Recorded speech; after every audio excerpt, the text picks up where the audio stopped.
As Catholics, we are in the midst of celebrating so many of the great solemnities of our faith, feasts that just remind us of the goodness of God and the giftedness of God toward each of us as people.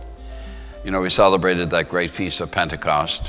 When Jesus left us on that great Ascension Day, he promised that we would not be left orphans or abandoned.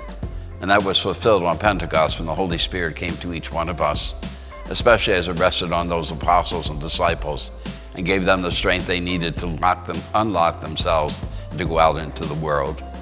We celebrated Trinity Day, just reminding of the goodness of God, the Father who created us, who watches over us, Jesus Christ who died for us and gave us hope and salvation, and that Spirit who keeps us on the path of holiness.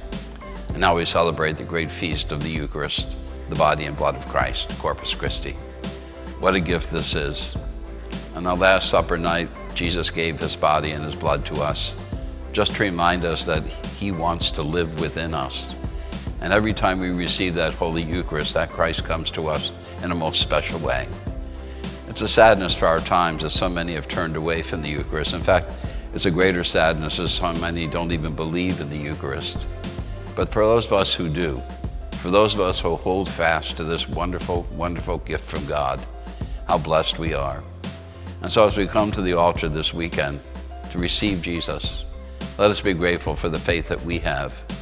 But let us also pray for those, especially the members of our families who've turned away. You know, Jesus said, "You have no life without me." No life. And as we look at this world in which we're living today, we see how many people have really been too absorbed into that. What kind of life do they have, living the secular values of this world? And so come to the altar. Be renewed, be refreshed, be fed, and use that as a strength to encourage others to join you at the altar as well.